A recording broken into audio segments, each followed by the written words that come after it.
for our daily devotion, guys, it's June 2, 2026. I'm so sorry, guys. Sobrang wala ako ng 2 days kasi nga nagkasakit ako, na-ER nga ako kagabi. But anyway, June 2, 2026. Ang verse ay Romans 16:1.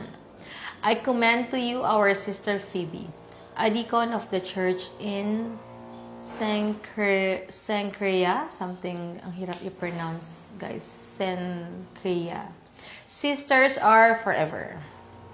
Paul calling Phoebe sister shows that our true identity in Christ is rooted in being part of God's family, not in roles or status.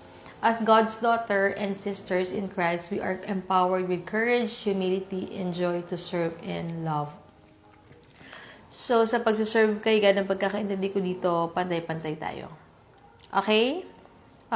Lahat tayo is anak niya. Wala siyang favoritism, walang kung ano naman. So, pantay-pantay tayo.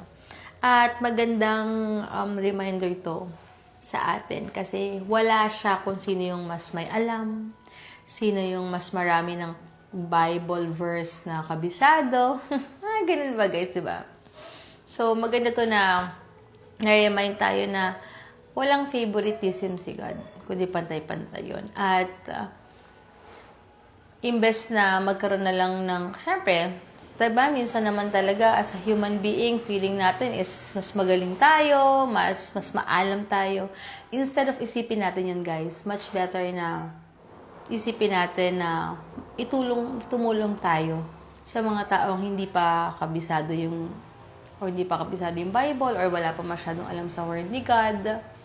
Katulad ginagawa namin ng mga kaibigan namin, diba? Na may someone talaga ako na pinagtatanungan kasi gusto ko talagang matuto at gusto ko talagang lumalim yung kaalaman ko.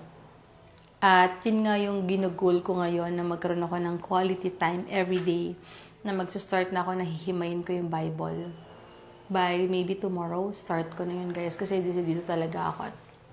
Yun, at para mas marami ako ma-share sa inyo. Mas marami tayong matulungan ng mga katulad natin na may pinagdadaanan, na ma-encourage pa sila sa buhay at i-remind lagi sa kanila na si God ay lagi nandiyan para sa atin at never tayong pababayaan. So, yan, guys, and have a blessed day and God bless po.